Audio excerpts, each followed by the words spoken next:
नमस्कार, आप देख रहे हैं न्यूज वन इंडिया। मैं हूं आपके साथ कीर्ति बिंदाल और बुलेटिन का आगाज बड़ी खबर के साथ करें लखनऊ से। यूपी के बाहुबली और माफियाओं को जानमाल का खतरा सताने लगा है। मुख्तार अंसारी के बेटे और विधायक अब्बास अंसारी को कासगंज जेल में जान का खतरा है। अब्बास अंसारी के भाई उमर अंसारी ने प्रमुख सचिव को पत्र लिखा है। कासगंज जेल में बंद गैंगस्टर ध्रुव सिंह से अब्बास अंसारी को जान का खतरा बताया गया है। कासगंज जेल में ध्रुव सिंह के जरिए अब्बास अंसारी की हत्या कराने की साजिश की आशंका जताई जा रही है। उमर अंसारी ने प्रदेश सरकार को पत्र लिखकर कासगंज से अब्बास अंसारी की जेल बदलने की मांग की है और कासगंज जेल से ट्रांसफर कर किसी भी जेल में अब्बास अंसारी को भेजने की अपील की गई है। लखनऊ के चर्चित अजीत सिंह हत्याकांड में ध्रुव सिंह और कुंटू सिंह मास्टरमाइंड बताया गया है।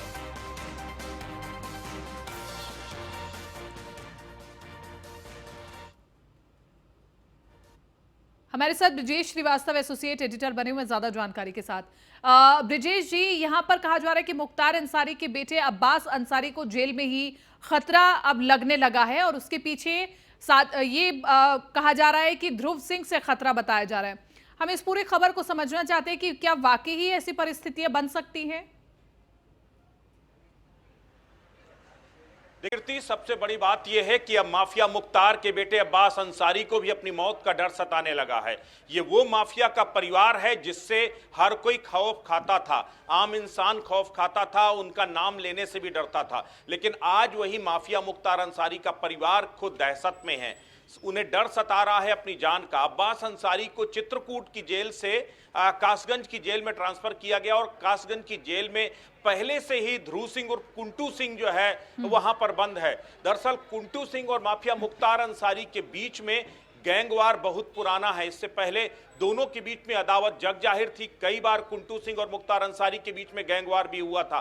कुंटू सिंह 2013 के अजीत सिंह और सर्वेश सिंह उर्फ सीपू जो बसपा के विधायक थे, उनकी हत्याकांड में जो है उसका नाम आया था। 2013 का ये पूरा मामला था। उसके बाद जो है ध्रुव सिंह उर्फ कुंटू को गिरफ्तार किया गया था। इस वक्त कासगंज की जेल में है और कासगंज की जेल में ही जो है अब्बास अंसारी को अभी भेजा गया है। तो अब अब्बास अंसारी के परिवार को अब्बास की मौत का डर सता रहा है। लगातार यूं तो जेल प्रशासन साफ कर चुका है कि किसी भी तरीके का कोई खतरा नहीं है, क्योंकि हाई सिक्योरिटी बैरिक में अब्बास अंसारी को रखा गया है। कुछ उसी तरह के हाई सिक्योरिटी बैरिक में कुंटू सिंह भी अलग बैरिक में बंद है। ऐसे में दोनों एक दूसरे से मिलेंगे, दोनों की जान को लेकर कोई भी खतरा नहीं है। बावजूद इसके उमर अंसारी ने प्रमुख सचिव जेल को, इसके साथ ही जो है जेल प्रशासन को, सरकार को पत्र लिखा और कहा है कि कासगंज से किसी भी जेल में अब्बास को ट्रांसफर कर दीजिए, क्योंकि अब्बास की जान को खतरा है। तो अब माफियाओं का परिवार भी दहशत में है।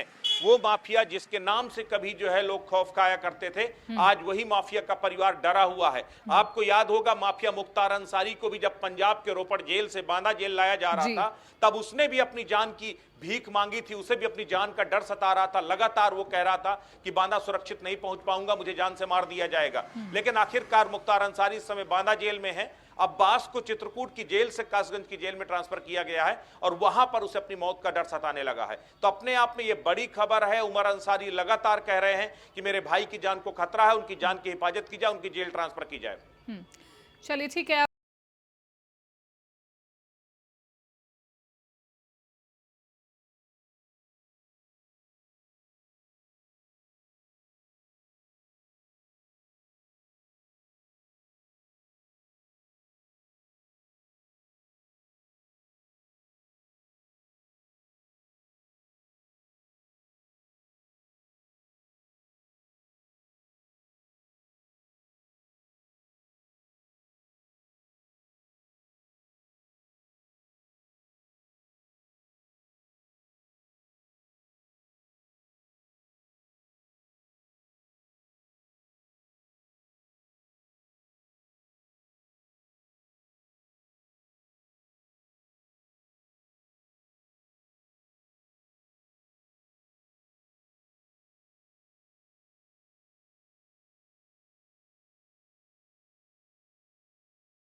प्रदेश का विकास का खाका प्रदेश की जनता के सामने सदन के माध्यम से रख रही थी।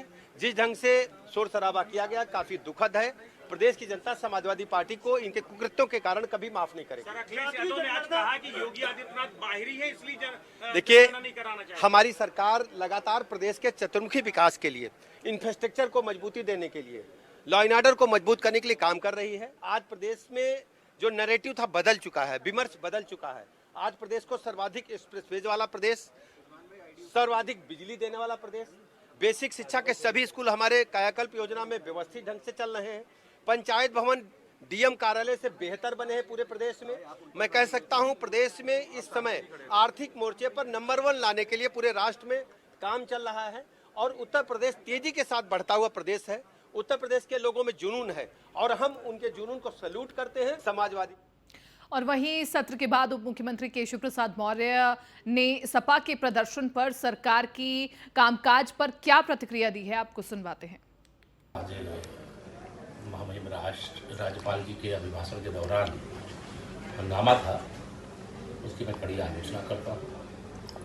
वो हमारे उत्तर प्रदेश की महामहिम राज्यपाल ही नहीं, वो एक महिला भी है। तो समाजवादी पार्टी का महिला विरोधी चरित्र भी उजागर हुआ है और उनके पास कोई मुद्दा है नहीं, हंगामा ही उनका मुद्दा है। हंगामा करना, बवाल करना और कोई बिना मुद्दे के सदन की कार्रवाई को बाधित करने का काम करना, ये समाजवादी पार्टी का इतिहास रहा है।